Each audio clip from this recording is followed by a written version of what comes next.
दोनों किधर आगम पे आज अरुणाचल प्रदेश का सबसे पुराना टाउन पासीघाट में फेस्टिवल ऑफ डेमोक्रेसी को सेलिब्रेट करने के लिए हमारे साथ यहाँ मंच पर उपस्थित राज्य का बहुत ही वरिष्ठ नेता, सरकार में हमारा सहयोगी honourable deputy chief minister Shri Chowna Mein ji और हमारे ईस्टर्न पार्लियामेंट्री कॉन्स्टिट्यूंसी के सांसद जो कि 2024 इलेक्शन में भारतीय जनता पार्टी के उम्मीदवार श्री तपिरगांव जी, यहां के स्थानीय विधायक, हमारे दोस्त 38 ईस्ट पासीघाट के इस बार के हमारे भारतीय जनता पार्टी के उम्मीदवार श्री कलिंग मोयोंग जी, हमारे बहुत ही सीनियर लीडर ऑनरेबल एमएलए इस बार के 37 वेस्ट भारतीय जनता पार्टी के उम्मीदवार श्री निनोंग इरिंग जी, बहुत ही senior leader honourable MLA 39 Mebo BJP के इस बार के उम्मीदवार श्री लोम्बो ताइंग जी, 36 नारी कोयू के भारतीय जनता पार्टी के उम्मीदवार श्री तोजिर कादो जी, 42 दाम्बो कॉन्स्टिट्यूंसी के भारतीय जनता पार्टी के उम्मीदवार श्री पुन्यो अपुम जी, ईस्टर्न पार्लियामेंट्री कॉन्स्टिट्यूंसी के भारतीय जनता पार्टी के चेयरमैन कमेटी के चेयरमैन ऑनरेबल एमएलए श्री कंगोंग तकू जी, बीजेपी स्टेट यूनिट के हमारे जनरल सेक्रेटरी श्री नालोंग मिजे जी, युवा नेता गुमजुम हैदर जी, ताइक गोय chairman biodiversity, Bharatiya Janata party east Siang district के हमारे आपू बोरांग जी, यहाँ उपस्थित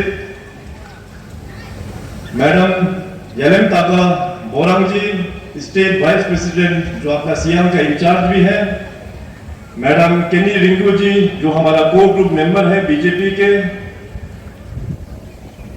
Shri Miram Komod district general secretary and organiser और हमारे बीच उपस्थित पासीघाट के हमारे म्युनिसिपल काउंसिलर के हमारे चीफ काउंसिलर और हमारे क्लासमेट भी हैं श्रीमती ओकुम मोयोंग बोरंग जी, उनके साथ जितने भी यहाँ के काउंसिलर्स हैं, यहाँ पे आए हुए हमारे जेडपीसी साहब और सभी हमारे जेडपीएम, यहाँ उपस्थित सभी हमारे पंचायत लीडर्स और खास करके हमारे ईस्ट सियांग के तीनों कॉन्स्टिट्यूंसी के हमारे पब्लिक का डेलीगेशन जो आए हुए हैं, हमारे 37 पासीघाट वेस्ट, 38 पासीघाट ईस्ट और 39 मेवो कॉन्स्टिट्यूंसी और कुछ कुनुंग पार्टीज अपना नारी 36 नारी कोयू से भी यहाँ पे आए हुए हैं।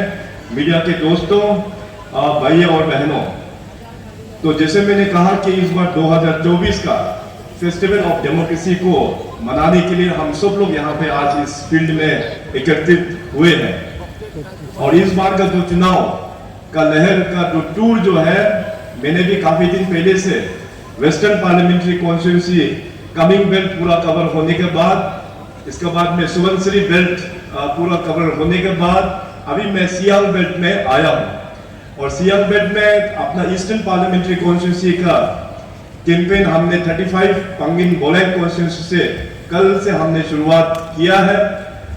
आज सवेरे मैं 37 पासीघाट वेस्ट कॉन्स्टिट्यूंसी जो रुंगोंग कॉन्स्टिट्यूंसी है वहां से होते हुए आपके यहाँ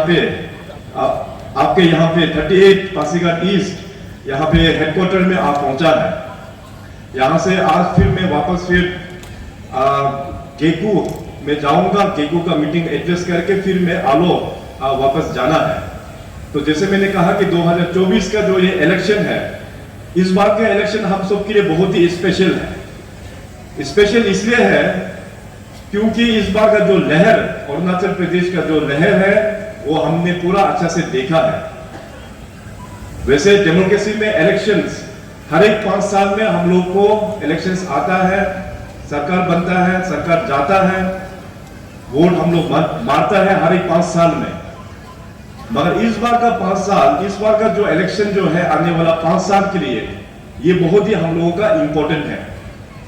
देश जो आजाद हुआ 1947 में, 1947 से लेके 2014 तक हम लोग ने बहुत सारा प्रधानमंत्री को देखा, राज्य में भी कई सारा पॉलिटिकल पार्टीज को हम लोग ने देखा, कई सारा मुख्यमंत्री को भी हम लोग ने देखा।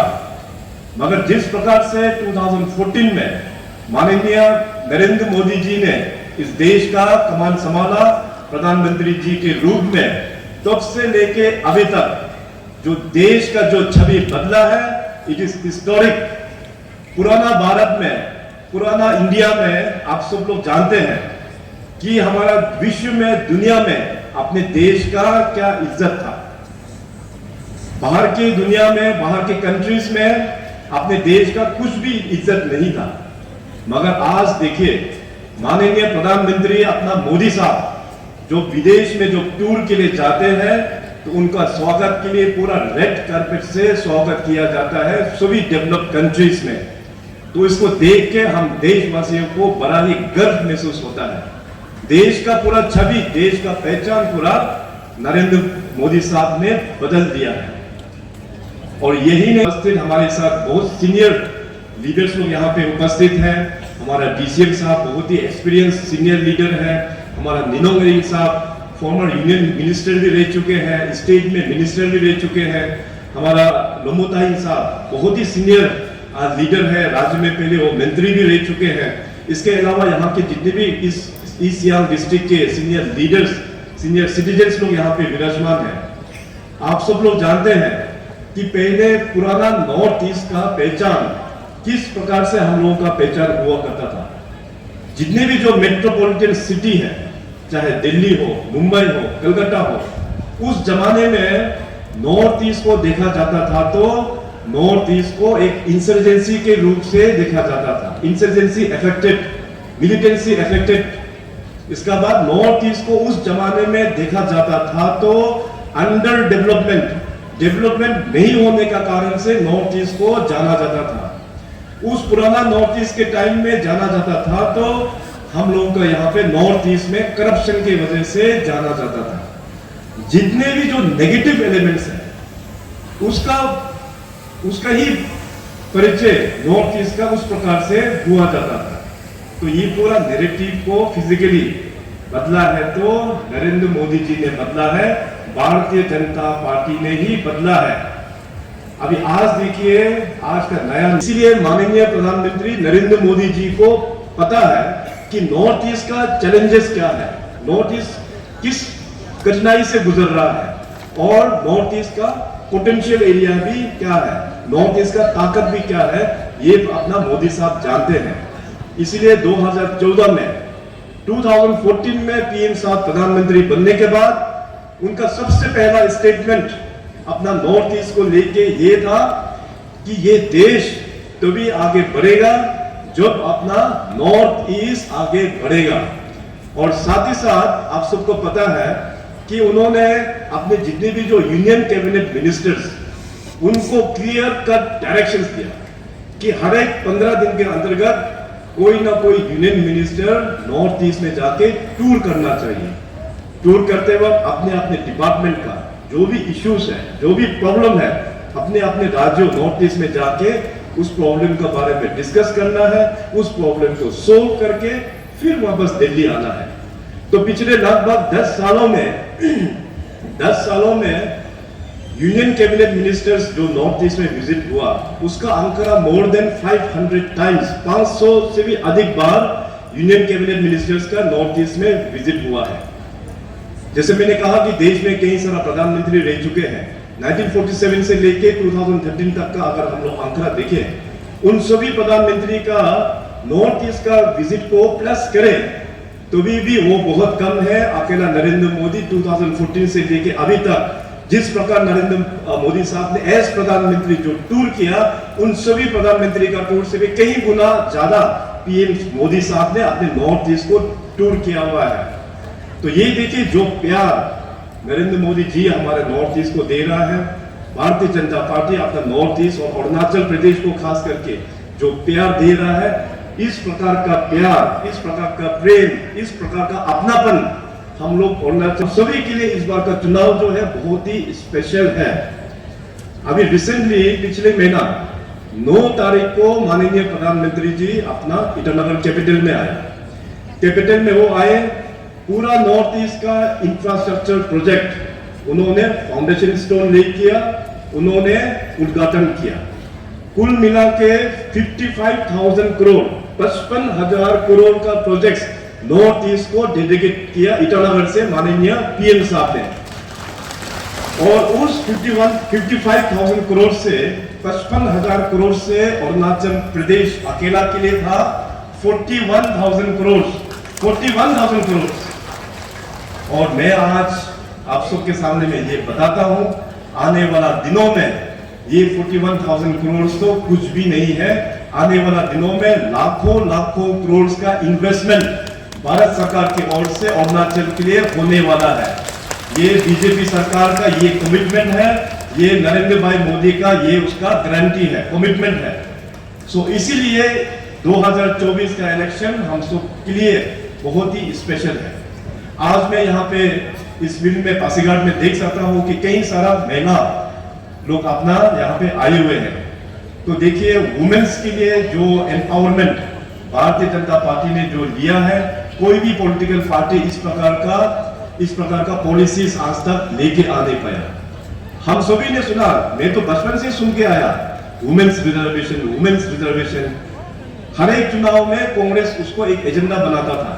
कांग्रेस ने इस देश को चलाया लगभग 60 इयर्स। इस 60 इयर्स में हमेशा कांग्रेस चर्चा करेंगे कि हम लोग वुमेन्स रिजर्वेशन को बिल को लेके आएंगे, मगर कभी उसको चर्चा तक नहीं होता था। मगर देखिए, इस वुमेन्स रिजर्वेशन बिल को पास किया तो अपना ऑनरेबल पीएम मोदी साहब ने पास किया, भारतीय जनता पार्टी बीजेपी ने ही पास किया है। नारी शक्ति वंदन अधिनियम वुमेन्स रिजर्वेशन अपने महिलाओं के लिए आने वाला चुनाव में 2029 का चुनाव में अरुणाचल प्रदेश में 60 असेंबली कॉन्स्टिट्यूंसी में मिनिमम 20 सीट जो है अपना वुमेन्स लोग जाके अभी रिप्रेजेंट करेंगे।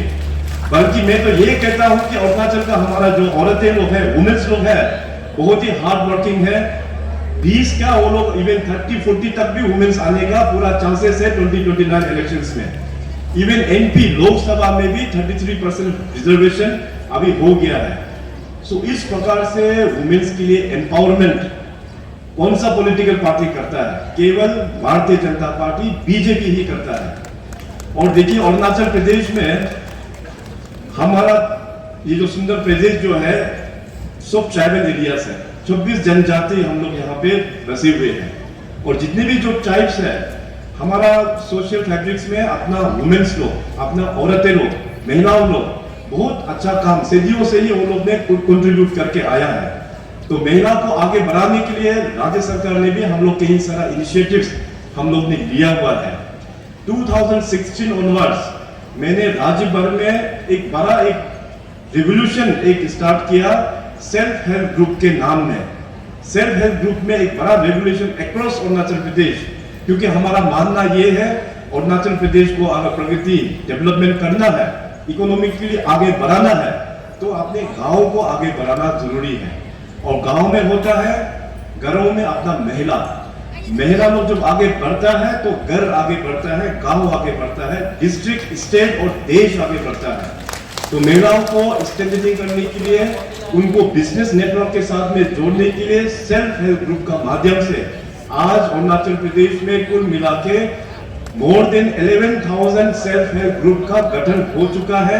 SSGs, PLF और CLF ऐसे माध्यम से हमारा महिलाओं लोग मोर देन 1 लाख औरतें, 1 लाख महिलाओं इस संगठन के साथ में जुड़ के सभी गांवों में अभी इसका काम जो चल रहा है। भारत सरकार, राज्य सरकार के स्कीम्स को लेके हम लोग जोड़ते हैं। बैंकिंग नेटवर्क के साथ में हम लोग SSGs को जोड़ के स्टेट गवर्नमेंट भी इनको करोड़ों रुपया सैंक्शन करके साथ देते हैं। आने वाला दिनों में SSGs और महिला लोगों को आगे बढ़ाने के लिए इसका पैरामीटर और भी हम लोग बढ़ाएंगे। ये बीजेपी पार्टी का जितने भी जो महिलाएं हैं अरुणाचल प्रदेश में, आप सभी के लिए ये पार्टी की ओर से ये वादा रहा। साथ ही साथ हमारा अरुणाचल के जो युवा है, स्पोर्ट्स का फैसिलिटी, स्टेडियम्स कुछ भी नहीं था, इंडोर गेम्स क्लब कुछ भी नहीं था, मगर बीजेपी पार्टी का सरकार आने के बाद इन सारा इंफ्रास्ट्रक्चर्स को हम लोग ने डेवलप किया। अभी आज देखिए कि अगर स्टेट को आगे बढ़ाना है तो स्टेट को सबसे पहले रिफॉर्म कीजिए, रिफॉर्म करने के बाद तब जाके आप लोग परफॉर्मेंस कर पाएगा, जो परफॉर्मेंस देंगे तब जाके अरुणाचल प्रदेश ट्रांसफॉर्म हो पाएगा। रिफॉर्म, परफॉर्म एंड ट्रांसफॉर्म, उस मंत्र को देखते हुए अपना स्टेट में काफी सारा रिफॉर्मेशंस हम लोग ने लेके आया। मेरा पर्सनली अभी तक ये मानना है कि सबसे बड़ा रिफॉर्म्स तो मैं अभी तक भी स्टाफ सिलेक्शन बोर्ड को ही मैं सबसे बड़ा रिफॉर्म अपना टेन्योर में जो अपना युवाओं के लिए हमने जो डेडिकेट किया उसको मैं अभी तक सबसे बड़ा रिफॉर्म मानता हूँ। पहले का सरकारों में किस प्रकार से आप सबको पता है कि नौकरी दिया जाता था। उस वक्त में मैं किसी भी पॉलिटिकल लीडर्स को हम ब्लेम नहीं करता क्योंकि उस वक्त में सिस्टम नहीं था। सिस्टम नहीं होने का कारण से हमारे जो युवा लोग, खास करके गरीब फैमिली, जो माता पिता जो हमेशा मेहनत करते हैं, लेबर का काम करते हैं, वो लोग किसान बन के काम करते हैं, उनका इनकम को अपना बच्चों के ऊपर में इन्वेस्टमेंट करके स्कूल पढ़ाते हैं, कॉलेज पढ़ाते हैं, ये एक आशा लेके कि अपने बच्चों भी बाद में जाके सरकारी नौकरी कर पाएंगे। मगर पुराना सिस्टम में ऐसे कुछ भी मैकेनिज्म नहीं था उन लोगों के लिए। पुराना सिस्टम में तो जिसका दबदबा है उन्हीं लोगों को ही नौकरी मिलता था। तो अपना बीजेपी सरकार आने के बाद तुरंत हमने फैसला लिया कि ये जो प्रैक्टिस चल रहा है अरुणाचल का फ्यूचर के लिए ये बड़ा खतरनाक है, हमारा युवाओं के लिए ये बड़ा डेंजर है। तो तुरंत उस पुराना सिस्टम को हमने हटाया और स्टाफ सिलेक्शन बोर्ड का हमने गठन किया। आज देखिए स्टाफ सिलेक्शन बोर्ड जो ISO सर्टिफाइड एक ऑर्गेनाइजेशन बन चुका है, उसका माध्यम से आज ट्रांसपेरेंसी एंड क्लीन रिक्रूटमेंट के आधार पर पूरे अरुणाचल प्रदेश में ग्रुप CD का रिक्रूटमेंट बहुत ट्रांसपेरेंट वे से हो रहा है। तो ये हमारा आने वाला अरुणाचल के लिए, भविष्य के लिए बहुत अच्छा है। आज से 5 साल बाद आप देखना अरुणाचल सरकार का परफॉर्मेंस लेवल बहुत बढ़ जाएगा, क्योंकि इसमें जो नया जो रिक्रूटमेंट रूल में है, जो लोग भी रिक्रूट करके आते हैं वो लोग एज पर मेरिट, उन लोगों का अपना ही बलबूते में एग्जाम दे के वो लोग आते हैं। तो आने वाला दिनों में अरुणाचल सरकार भी बहुत अच्छा फंक्शन हम लोग दे पाएंगे। और दूसरा जो हम लोग ने रिफॉर्म जो किया है वो है public service commission. Public service commission में भी हमने पहले देखा कि अपना अरुणाचल प्रदेश के युवा लोग पढ़ाई लिखाई तो काफी करता है, मगर UPSC में वहां पे एग्जाम क्रैक करके अपना लोग निकाल नहीं पा रहा है। तो मैंने प्रश्न किया कि ऐसा क्यों हो रहा है अरुणाचल में। बाकी नॉर्थ ईस्ट के लोग UPSC एग्जाम में IAS मिलता, IPS, IRS, IFS, बहुत सारा पोस्ट उन लोगों को मिलता है, अरुणाचल के युवा लोगों को क्यों नहीं मिल रहा है। तो बाद में पता चला कि जो सिलेबस पब्लिक सर्विस कमीशन के लिए जो सिलेबस है वो अलग है, UPSC के लिए जो सिलेबस था वो टोटली अलग है।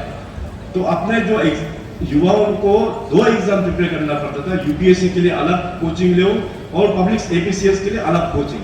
तो सिलेबस को हमने पूरा C सेट करके UPSC पैटर्न में उसको एक साथ बना के दे दिया। तब से लेके आप लोग देख सकते हैं कि हर एक साल अरुणाचल से कोई ना कोई IPS या IAS, IRS इस तरह से अपने युवाओं को भी अभी वहाँ अपॉर्चुनिटी मिल रहा है। पब्लिक सर्विस कमीशन में बहुत ही अनफॉर्चुनेट इंसिडेंट हुआ है पिछले करीबन 1 साल कुछ हो गया, जिसमें पेपर लीकेज या पेपर सीलिंग का मैटर को लेते हुए तो जैसे खबर आया हम लोग ने कड़ी से कड़ी एक्शन इसमें हम लोग ने इसको करके जितने भी जो लोग इन्वॉल्व है वो कानूनी के मुताबिक उसको सजा भी अभी उन लोगों को दिया गया है। CBI को लेके आया, इवन ED को भी लेके आया, इसका जांच पड़ताल अभी भी चल रहा है। तो आने वाला दिनों में आप सभी को सरकार की ओर से हमने जो कमिटमेंट दिया था कि पब्लिक सर्विस कमीशन जो है एक ऑटोनोमस बॉडी है, ऑटोनोमस बॉडी है, इसलिए पुराना वाला जो जितने भी जो चेयरमैन से लेके मेंबर और पूरा ऑफिसर्स को अभी पूरा चेंज हो चुका है। पब्लिक सर्विस कमीशन अभी चेयरमैन और मेंबर्स का पूरा गठन भी हो गया है, ऑफिसर्स का भी पूरा अपॉइंटमेंट भी पूरा हो चुका है। बहुत ही जल्दी अभी पब्लिक सर्विस कमीशन एडवर्टीजमेंट भी निकलना शुरू होगा। इस दौरान अरुणाचल सरकार ने कई सारा हजारों पोस्ट हम लोग ने इवन ग्रुप A का भी निकाल के पब्लिक सर्विस कमीशन को दे के रखा है। जल्द से जल्द ये एडवर्टीजमेंट होके फिर एक ट्रांसपेरेंसी वे में एग्जाम जो है जल्द से जल्द किया जाएगा।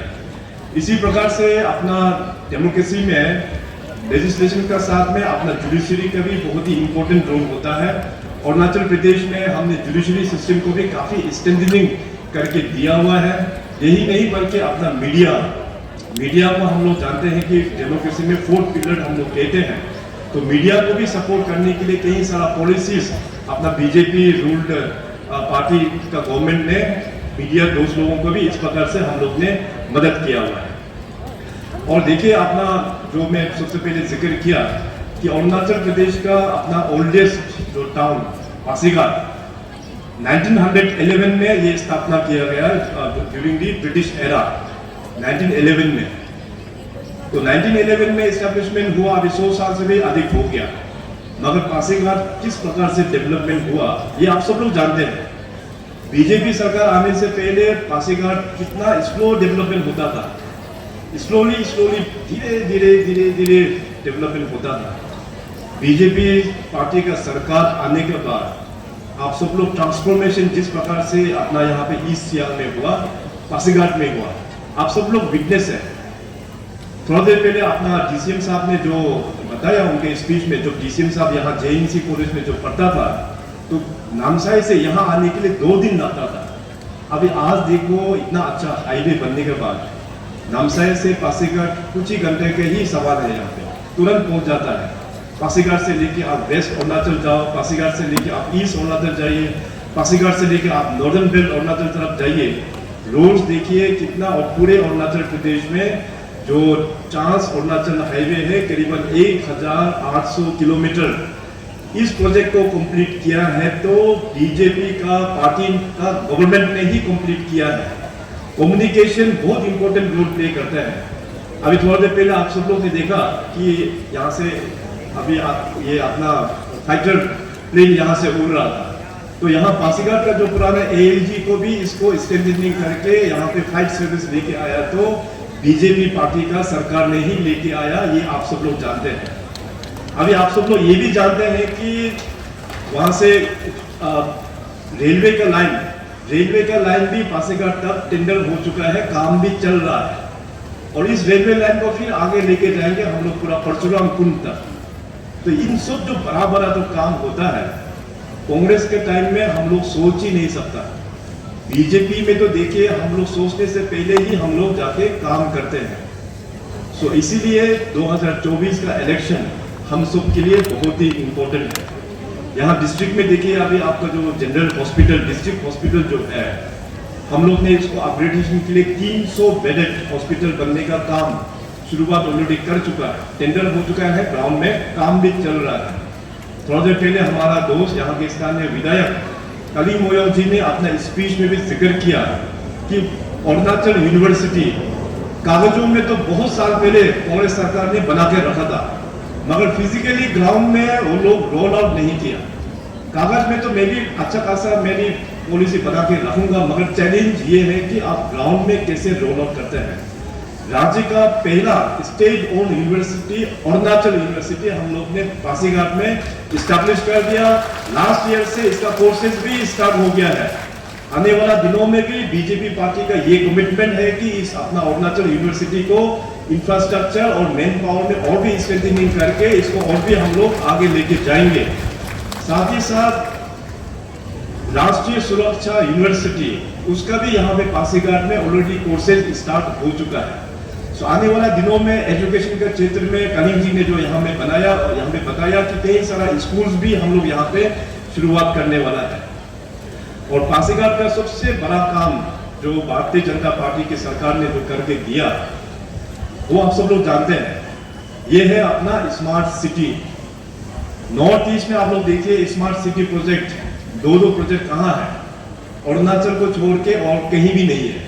क्योंकि स्मार्ट सिटी का जो प्रोजेक्ट कंसीव किया भारत सरकार ने, ये फैसला था कि केवल हर एक राज्य में एक स्मार्ट सिटी दिया जाएगा, मगर अरुणाचल के लिए नरेंद्र मोदी साहब का सॉफ्ट कॉर्नर, बीजेपी पार्टी का सॉफ्ट कॉर्नर को देखते हुए अरुणाचल में 2 स्मार्ट सिटी दिया, एक ईटानगर कैपिटल में और दूसरा अपना पासीघाट में। तो आज देखिए यहाँ पे स्मार्ट सिटी से कई सारा काम यहाँ पे हो रहा है। हमारा चीफ काउंसलर ओकिम बोरांग जी, उनके साथ जितने भी जो काउंसलर्स हैं, उनके टीम बहुत प्रोएक्टिवली यहाँ पे काम करके अपना लोगों को यहाँ पे सर्विस दे रहा है। साथ साथ यहाँ पे जो अपना पंचायत के लोग जितने भी जो आए हैं, पंचायत को भी स्टेट गवर्नमेंट ने जो हम लोग ने एम्पावरमेंट किया, आप लोगों को हम लोग ने देश में कहीं भी ऐसा नहीं है, देश में अपना राज्य में जो अपना रिसोर्सेज से उसको 10% फंड जो है पिछले 3 सालों में हम लोग पंचायत को दे के आ रहा है। 3F का जो फॉर्मूला है, fund, function and functionaries, 3F का फॉर्मूला को देते हुए पंचायत को भी हम लोग स्ट्रेंथनिंग कर रहा है। आने वाला दिनों में पंचायत का और भी इम्पोर्टेंट रोल हुआ जाएगा। इस बार DCM साहब और हम लोग ने तय किया कि अरुणाचल प्रदेश का प्लानिंग डिपार्टमेंट को बड़ा एक रिफॉर्मेशन हम लोग लेके आएगा। अभी हम लोग बॉटम टू टॉप वाला प्लानिंग अप्रोच को रखते हुए आने वाला दिनों में अरुणाचल में जितने भी जो ऑफिसर्स हैं उनका बहुत इंपॉर्टेंट रोल रहेगा, जो विधायक है उनका इंपॉर्टेंट रोल रहेगा और पंचायत का भी उतना ही इंपॉर्टेंट रोल रहेगा। आने वाला दिनों में इस नया प्लानिंग मॉडल को चलते हुए इन तीनों ऑर्गेनाइजेशंस को हम लोग ट्रेनिंग भी देंगे। ये भी अपना बीजेपी का एक वादा है। तो इस प्लानिंग जो मॉडल जो है वो सही होने से तो जाके ग्रासरूट लेवल में और भी डेवलपमेंट हम लोगों को देखने को मिलेगा। तो इस प्रकार से कई सारा काम यहाँ पासीघाट में यहाँ पे हुआ है। तो पुराना जो पासीघाट रहा उसमें बहुत ही मतलब एक छोटा एक टाउन के तौर पे ही यहाँ पे रह गया। आज देखिए सड़कें बहुत अच्छा हो गया है। पिछले कुछ ही सालों में 5-6 सालों का ही बात है, ये रोड अच्छा हो गया है। यहाँ पे इन्वेस्टमेंट अभी यहाँ पे अच्छा आ रहा है, टूरिज्म यहाँ पे अच्छा ग्रोथ आ रहा है। इस ईस्ट सियांग डिस्ट्रिक्ट को और भी हम लोग आगे लेके जाना ये बहुत हम लोगों के लिए आवश्यक है। और उसके लिए अभी देखिए नरेंद्र मोदी साहब का जो कंट्रीब्यूशन है उसको अनमैच्ड कंट्रीब्यूशन PM साहब मोदी ने हम अरुणाचल के वासियों को दिया हुआ है। इसलिए अभी टाइम आ गया 2024 कि माननीय PM मोदी साहब को पूरे अरुणाचल का जनता उनको धन्यवाद प्रकट करने के लिए हम लोग अभी डायरेक्टली मोदी साहब को वोट तो दे नहीं सकता। तो नरेंद्र मोदी साहब ने जिनको अपना रिप्रेजेंटेटिव बनाया, जिनको बीजेपी ने टिकट दिया, ईस्टर्न पार्लियामेंट्री कॉन्स्टिट्यूंसी से अपना सिटिंग MLA तपिरगांव जी, और तपिरगांव जी के बारे में आप सब लोग जानते हैं और आप सबको तो गर्व महसूस होना है। मैंने ये बात जो है 37 रुक्सिन में भी कहा कि देखिए इतना सीनियर हम लोगों का लीडर है, उनको भारतीय जनता पार्टी ने फिर दोबारा टिकट दिया और पहले वो पार्टी में नेशनल जनरल सेक्रेटरी दो बार नेशनल जनरल सेक्रेटरी वो रह चुके हैं। नेशनल जनरल सेक्रेटरी बनना ये मामूली बात नहीं होता है। उस पोजीशन में बैठने का बाद अभी आज देखिए तपिरगांव जी का जो कॉन्टेक्ट वहां पे माननीय प्राइम मिनिस्टर साहब के साथ में, वहां पे यूनियन कैबिनेट मिनिस्टर्स, जितने भी जो सीनियर यूनियन कैबिनेट मिनिस्टर्स, उनके साथ में डायरेक्ट कनेक्ट, इनको बहुत अच्छा से वो लोग प्यार करते हैं और इनके साथ जो दिल्ली में जो लिंक है बहुत ही अच्छा लिंक है। मुझे काफी खुशी महसूस होता है कि मैं ऐसे मुख्यमंत्री राज्य में बैठा हूं और हमारा 2 सीनियर, एक अपना तपिरगांव साहब हो गया और एक किरण जी, तो अरुणाचल में बैठकर हमको दिल्ली जाने का कोई भी आवश्यक नहीं है। अरुणाचल से बड़े स्कीम जो भी हम यहाँ से प्लानिंग करके हम यहाँ से रिकमेंड करते हैं, व्हाट्सएप में मैं तपिरगांव जी को बोल देता हूँ कि आप थोड़ा फॉलो अप करना। दिल्ली में बैठ के तपिरगांव जी ऑफिस में जाके मिनिस्टर्स को मिलकर तब जाके अरुणाचल के लिए अपना ईस्टर्न पार्लियामेंट्री क्षेत्र के लिए, चाहे वो रोड का प्रोजेक्ट हो, चाहे वो रेलवे का प्रोजेक्ट हो, चाहे वो एयरपोर्ट का प्रोजेक्ट हो, कहीं बड़ा प्रोजेक्ट आप सभी का काम है। अभी ईस्टर्न पार्लियामेंट्री कॉन्स्टिट्यूंसी में तपिरगांव जी का साथ में और 5 उम्मीदवार ने यहाँ में नॉमिनेशन फाइल किया हुआ है।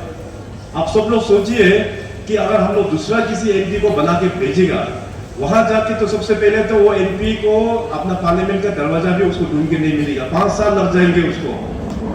और जब ढूंढ के मिलेगा तो सबसे पीछे में बैठेंगे वो। अरुणाचल के लिए एक शब्द, अपना अरुणाचल प्रदेश के लिए एक शब्द भी वो लोग बोल नहीं पाएंगे। इसलिए ये गलती हम लोगों को नहीं करना है। नरेंद्र मोदी साहब ने अरुणाचल के लिए बहुत काम किया हुआ है और भी कई बड़ा बड़ा काम हम लोगों को करना है। सो इसीलिए बीजेपी को जिता के, कबीरगांव जी को यहां से जिता के दोबारा फिर नरेंद्र मोदी साहब के पास में पार्लियामेंट भेजने का जिम्मेदारी आज हम सबको लेना होगा। यहाँ पे हमको कभी कभी सुनने में आता है कि कबीरगांव साहब को हम लोग ने पहले भी वोट दे चुका है, इस बार हम लोग क्यों देगा। ये सोच देखिए अरुणाचल का विकास के लिए नेगेटिव सोच है। ये सोच आप लोगों का दिमाग से निकाल के फेंकना है। और जैसे मैंने कहा कि कबीरगांव साहब तो अपना है, अपना ईस्ट सियांग डिस्ट्रिक्ट से बिलोंग करता है। यहाँ से तो 90% वोट कबीरगांव जी को जाना चाहिए यहाँ से। और इस बार हम देखेंगे जून 4 तारीख को काउंटिंग होगा अपना एमपी का। तो सबसे पहले मैं ईस्टर्न पार्लियामेंट्री का खाता खोलूंगा मैं इस ईस्ट सियांग डिस्ट्रिक्ट से। ईस्ट सियांग डिस्ट्रिक्ट में कुल मिला के 37 पासीघाट में 24 वोट होता ही है। मैं आज वहाँ 37 में भी रुकसिंग में भी कहा, इवन घर में भी हस्बैंड वाइफ का बीच में भी कभी कभी मिसअंडरस्टैंड भी होता है। मगर हम लोगों को एक बड़ा पिक्चर देखना चाहिए। कबीरगांव जी का यहाँ से अगर गलती से कोई दूसरा एमपी को भेज दिया तो वहां जाके तो वो तो एक ऑपोजिशन का बेंच में बैठना पड़ेगा। ऑपोजिशन बेंच का लोग को किस प्रकार से फैसिलिटी मिलता है डेमोक्रेटिक सेटअप में, ये हम सब जानते हैं। और हम सब के लिए कितना बड़ा गद्दारी हो जाएगा, पहले अपना eastern Arunachal, east Siang district कितना पिछड़ा हुआ था। यहाँ पे देखिए बीजेपी सरकार आने के बाद, मोदी साहब आने का बाद पासीघाट में, यहाँ ईस्ट सियांग डिस्ट्रिक्ट में इतना प्रोग्रेस हुआ, अरुणाचल में इतना डेवलपमेंट हुआ। तो उसको हम लोग थैंक्स देने का जगह में अगर हम लोग पीठ मुड़ के धोखा देगा तो ये तो हम लोग का बहुत बड़ा ही बदनाम हो जाएगा। इसलिए आप सब लोगों से मेरा ये निवेदन रहेगा कि बड़ा दिल होके आप लोग बीजेपी का बटन दबाइए। जितना बड़ा दिल आप लोग दिखाएंगे उतना ही बड़ा स्कीम्स बीजेपी पार्टी का सरकार आप लोगों को देने वाला है। ये बीजेपी पार्टी का वादा रहा। और साथ ही साथ आप सबको पता है कि यहाँ से अपना 38 पासीघाट ईस्ट से जो हमारा उम्मीदवार है श्री कलिंग मोयोंग जी, काफी एक युवा नेता है। वो जितने भी जो हमारा यहाँ पे पासीघाट में अलग अलग कम्युनिटीज जो लोग बैठे हुए हैं, आदि के साथ में और भी बहुत सारा कम्युनिटीज यहाँ पे बैठे हुए हैं, उन सब के साथ में मिलकर पासीघाट जो टाउनशिप को, पासीघाट कॉन्स्टिट्यूंसी को बहुत आगे वो लेके काम कर रहा है। सो इस प्रकार का नेता इस बार दोबारा फिर बीजेपी पार्टी ने इनको यहाँ से उम्मीदवार बनाया है। तो हम सब का ड्यूटी बनता है कि इनको यहाँ से दोबारा जिता के आप लोगों को ईटानगर में असेंबली में उनको यहाँ से आप लोगों को जरूर भेजना चाहिए। अभी इसमें देखिए यहाँ पे हमको कुछ रिमर्स भी सुनने को मिल रहा है कि कोई ऑपोजिशन का जो पॉलिटिकल पार्टी, चाहे वो एनसीपी हो, चाहे एनपीपी हो, चाहे पीपीए हो, वो लोग रिमर्स फैला रहा है कि हम लोग बीजेपी का बी टीम है, हम लोगों का पूरा चीफ मिनिस्टर का आशीर्वाद है। मैं आज आप लोगों को ये क्लैरिफाई करना चाहता हूँ कि बीजेपी का कोई भी बी टीम या सी टीम होता नहीं है। जो भी भारतीय जनता पार्टी का उम्मीदवार है, अपना 37 पासीघाट वेस्ट से है अपना निनोंग इरिंग जी, 38 ईस्ट से है अपना कलिंग मोयोंग जी, 39 मेबो से है अपना लुम्बो तायिंग जी। ये जो ईस्ट सियांग का 3 विधायक भारतीय जनता पार्टी का उम्मीदवार है, यही उम्मीदवार पेमा खांडू का उम्मीदवार है, यही उम्मीदवार अपना चोना मिंग जी का उम्मीदवार है, अपना बीजेपी पार्टी का उम्मीदवार है और अपना नरेंद्र मोदी जी का ही उम्मीदवार है। डीसीएम साहब ने अपने स्पीच में भी बताया कि देखिए आज अरुणाचल प्रदेश में भारतीय जनता पार्टी किस प्रकार से हम लोग ने जो परफॉर्मेंस किया। अभी चुनाव का दिन आज से लगभग 10 दिन दूर है, 19 अप्रैल। तो चुनाव का दिन से पहले ही भारतीय जनता पार्टी ने अपना 10 सीट ऑलरेडी हम लोग लेके चुनावी मैदान में आके बैठा हुआ है। 10 अनकॉन्टेस्टेड सीट्स इलेक्टेड। पॉलिटिक्स में आप सबको पता है कि सेकंड प्राइज नहीं होता है, कि केवल सिर्फ फर्स्ट प्राइज ही होता है। जो हमेशा कबीरगांव जी कहते हैं, जो जीता वो सिकंदर। भारतीय जनता पार्टी ने ऑलरेडी 10 सीट जीत के बैठा हुआ है। सरकार बनाने के लिए हमको केवल एमएलए चाहिए 31 में से 10 आपने बैठा हुआ है, केवल चाहिए तो 21 ओनली आउट ऑफ 50। तो जो बाकी का जो पॉलिटिकल पार्टीज है वो लोग कह रहे हैं कि बीजेपी के साथ में अलायंस है। अलायंस है, मैं मानता हूं, मगर नेशनल लेवल में अलायंस है। उनका जितने भी जो पॉलिटिकल पार्टी हो, एनसीपी और एनपीपी। मैं कहना चाहता हूं कि डीसीएम साहब ने जो कहा कि देखिए गलती से 60 असेंबली सीट्स है अरुणाचल में। 60 असेंबली सीट्स में अगर गलती से नॉन बीजेपी एमएलए एक दो अगर जीत भी जाता है, एक दो एमएलए अगर जीत भी जाता है नॉन बीजेपी पार्टी का, उसको बीजेपी पार्टी में ज्वाइनिंग का टोटली ही बंद है। वो आके ज्वाइन कर नहीं सकता। भारतीय जनता पार्टी, क्योंकि 2019 में अपने यहाँ पे सरकार बनना था, अभी 5 साल हम लोग ने बीजेपी सरकार को चलाया है। पार्टी हमारे लिए राज्य में थोड़ा बहुत नया था, मैक्सिमम जनता पार्टी के बारे में जानता नहीं था, इसलिए हम लोग ने भारतीय जनता बंद हो जाएगा तो गेट बंद हो जाएगा, फिर अपने लोग बाहर रह जाएंगे। बाहर रहेंगे तो 5 साल जो बेनिफिट ठीक ठाक मिलना था वो शायद छूट जाएंगे, तो अपना ही लोगों का नुकसान है। इसलिए मैं आज हाथ जोड़ के मैं अभिनंदन करता हूँ, मैं साथ साथ रिक्वेस्ट, मैं ये आग्रह करता हूँ कि वापस अपने घर में आ जाइए। एनसीपी का बोलिए, एनपीपी का बोलो, कांग्रेस का बोलो, पीपीए का बोलो, सरकार तो भारतीय जनता पार्टी का ही बनने वाला है। ये अरुणाचल प्रदेश का जनता ने तय करके रखा हुआ है। आज देखिए अभी अरुणाचल में 60 असेंबली कॉन्स्टिट्यूंसी, अगर हम एनपीपी का बात करें तो केवल 21 कॉन्स्टिट्यूंसी में ही उन लोगों को उम्मीदवार मिला, केवल 21 नॉमिनेशन फाइल कर पाया। देखिए आपका मुख्यमंत्री जो है बड़ा ही ट्रांसपेरेंट है, बड़ा ही अकाउंटेबल भी है। आप लोग पिछले 8 वर्षों में हमको बहुत सारा काम लगाया। आज तो मैं जो भी मेजर अचीवमेंट्स के बारे में मैं उतना यहाँ पे नहीं बोल रहा हूँ, आप सब लोग जानते हैं। मैं दिन रात मेहनत करके अपना इस सुंदर प्रदेश को आगे लेके जाने में टीम अरुणाचल का कॉन्सेप्ट से मैंने काफी मेहनत किया। अभी आज मैं यहाँ पे मांगने के लिए आया हूँ और आज आप लोग ने हमको वादा किया है।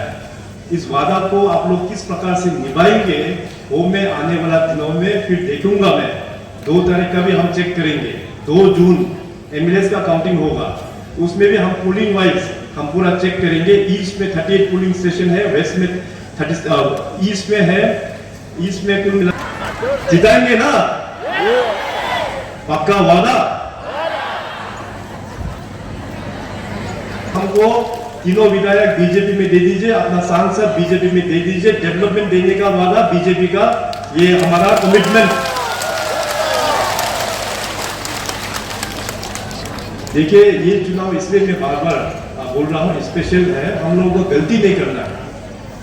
इस तरह का जो पॉलिटिकल अंडरस्टैंडिंग, आप देखिए देश में प्रधानमंत्री बहुत लोग रह चुके हैं, मगर मोदी साहब जिस प्रकार से काम कर रहा है और अपना राज्य का जो फिर आप लोगों के पास में इलेक्शंस का बाद में आऊंगा आप सभी को धन्यवाद प्रकट करने के लिए।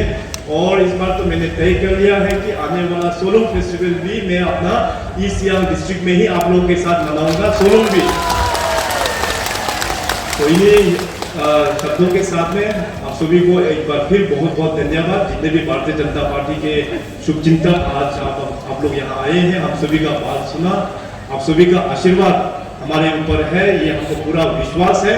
आने वाला दिनों में भी आप सभी का आशीर्वाद हमारे ऊपर होगा, ये भी हम जानते हैं। तो बहुत बहुत धन्यवाद। तकामेन आगाम पे, जय हिंद। जय हिंद।